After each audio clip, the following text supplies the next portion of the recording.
Professor! Professor! Where are you? Right here, Nancy, right here. Now, don't be frightened. All right, you. Break it up. Now then, right over there you can see one of our underwater lights being used. That diver's recovering valuable material from a sunken ship, and he needs plenty of good, reliable light to work with.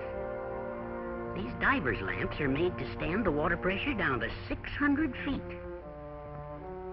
You know, seeing that lamp shining out underwater reminds the old professor of something interesting about all light bulbs, which is that they must be very, very dry inside. Why, the inside of your regular house bulb is drier than the Sahara Desert. We have to make it that way because even the tiniest bit of water in a bulb will cause it to blacken before it should. Why, even one drop of water divided among 500,000 lamps would make every single one turn black too soon. Now, just another example, Nancy, of the care it takes to make a good light bulb. A light bulb that costs only a few pennies. The same attention to detail that enables our diver friend to carry on his difficult and dangerous work. It's all wonderful and exciting, but it's sort of cold and damp and... Absolutely right. I'll have you out of here in a jiffy. Let A equal Z in the cube root be found. Light take us deep down under the ground. Here we are, my dear. Cozy, isn't it? Yes, it is a little better than the bottom of the ocean. Why, certainly. Now look at those miners, busy as bees, not a bit worried. Now then, notice the lamps on their hands. That's what I particularly wanted you to see here. In the old days, miners used lanterns burning oil or gas, but they didn't give much light and they were dangerous. So we developed a special lamp bulb which uses a very rare and expensive gas called krypton because it makes them give more light. And since the miners have to carry their own power supply, they need bulbs that give as much light as possible. Saving lives, making work easier, that's our job. And speaking of safety reminds me of something else about our old friend, the 60-watt house bulb. Safety is built right into it, too. Every light bulb of 40 watts or more, used for general lighting, carries its own fuse. In older type lamp bulbs, which had no fuse, electricity might jump between the wires, causing an arc which would break the bulb. To prevent this, the lamp fuse was developed. The lead wires of the bulb are different. One's a copper wire, the other is a much finer special alloy wire. It is the fuse. Now, in this modern bulb, the fuse wire burns out and so stops the arc before it has a chance to break the bulb.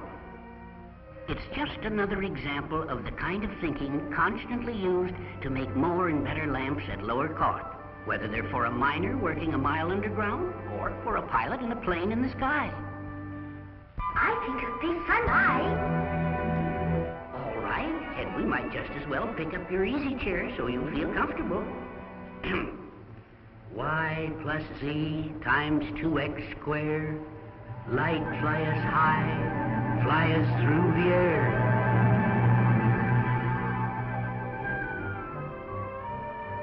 Well, how's this, Nancy? Better, huh? Oh, this is wonderful. I wished I had one of those magic wands so I could fly around whenever I wanted to. Nothing simpler, Nancy. Here. However, that wand is good for much more important things than flying around through the air. It's a fluorescent light tube, and if you look at it closely, you'll see some very interesting things. In the first place, the fluorescent lamp makes its light in an entirely different way. It is called an electric discharge lamp. In the filament lamp, the electric current moves through the wire filament, heating it white hot and making the light. In the fluorescent lamp, the electricity travels through the gas inside the tube instead of through a filament. In simplest terms, a fluorescent lamp is made of a glass tube. Sealed in each end are wires called electrodes. The tube is filled with argon gas and mercury vapor and is coated on the inside with a thin layer of fluorescent powders called phosphors. Electricity flowing from one end of the tube to the other causes the mercury vapor to produce invisible ultraviolet energy. When this ultraviolet energy strikes the fluorescent coating on the inside of the tube, it is transformed into light. There are a million ways to make this fluorescent tube, but there's only one combination of these elements which is the best. Also, great precision through mass production has created the most efficient and economical light source yet developed by man. Come along and we'll try a little magic with your new wand. There is a factory that looks as though it could use a little light.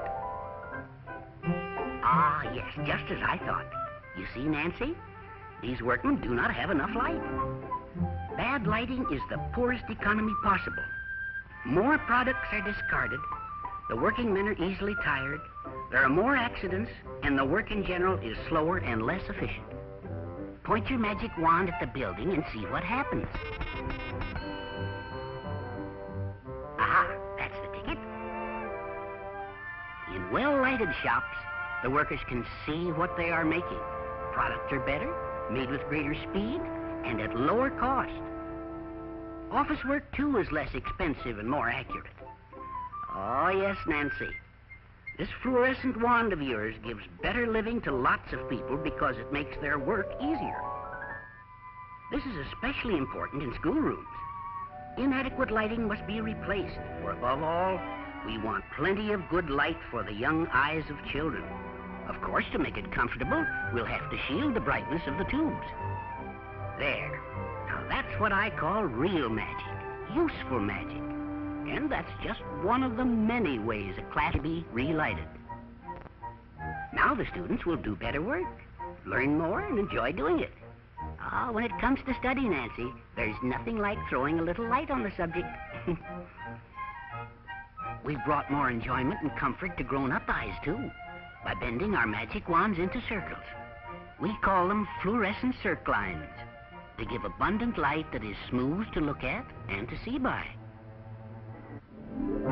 And speaking of eyes, I believe I see trouble approaching. Yes, definitely. Airborne disease germs. Oh, you better let me take the magic wand. These fellas may be too much for you. I'll just change the glass so that the ultraviolet can come through. Here we go. P times C plus ultra V. Rays destroy the evil I see.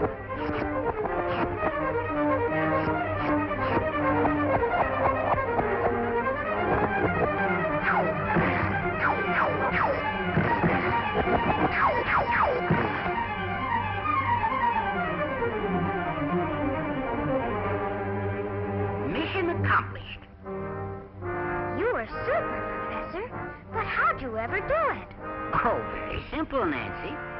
You see, the ultraviolet rays from this germ-killing tube are sure death to airborne bacteria. Why, only 2 of these lamps in the schoolroom will purify the air as effectively as cross-ventilation, which completely changes the air every minute. These lamps can also be installed in air conditioning systems of large buildings to free the air of germs and protect the health of the workers. Well, Nancy, you've had a lot of excitement for one trip, huh? Oh, yes. But I think you've had about enough for your first adventure with lamp magic, so hold on. We've followed your wonders near and far. Now, light, take us home. Well, here we are. My, you certainly do get things done in a super hurry, Professor. I've always believed in action instead of talk, Nancy. It's almost a rule where I come from. Where do you come from, Professor? You would never have told me, you know. Oh, how careless of me. I'll do better than tell you. I'll show you my home. Here. Slip these on for a moment. But they're so tiny. Are you sure, my dear? Well, don't sit there gaping. Put them on. Fasten the ribbon so you won't break them. My only pair, you know. Now then, as soon as we get the magic sphere in focus. Here it comes. There we are.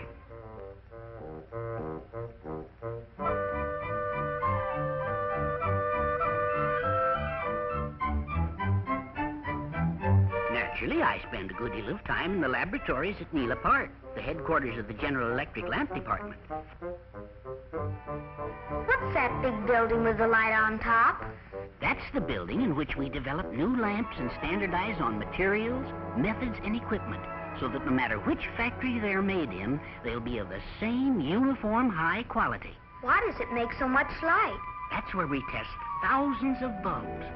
Samples from every factory are tested to make sure that they're as good as we want them to be. Each one of the thousands and thousands of lamps tested is given a number when it comes into the testing room. And from that time on, a complete record of its performance is kept until it finally burns out. In this way, we know exactly how the lamps will perform. We can be sure they will give light at its best with the lowest possible cost for the use to which they are put. Another building houses the world-famous Lighting Institute of Neela Park, which has become a school for the lighting industry. It has been a conference center since 1923, teaching how the results of research and manufacturing are put to work. Here, every imaginable kind of lighting is studied, from store windows designed to attract trade and sell goods, to sun decks for health and relaxation. We even work with black light that you can't see, but which makes certain materials glow, giving beauty to decoration.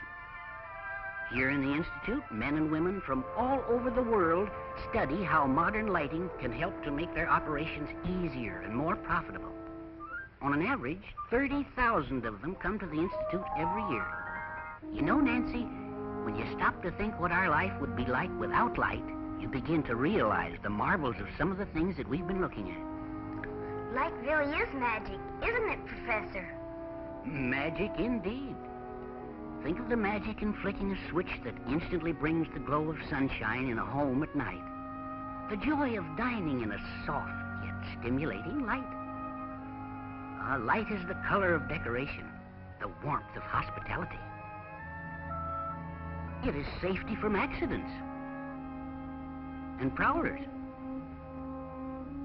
Getting the family's meals day after day is a task, but it's a lot easier and more pleasant with good light. Glare-free and shadowless light is the protection for young eyes that have so much to learn, for most of our knowledge comes through our eyes. Good lighting is the comfort and relaxation that turns a house into a home. Truly, there's almost no limit to the jobs light does for us. Tiny lamps are the indicators in the nervous system of our civilization and in our daily work. Giant lamps are the sentinels guiding our far-flung commerce in the air and on the sea.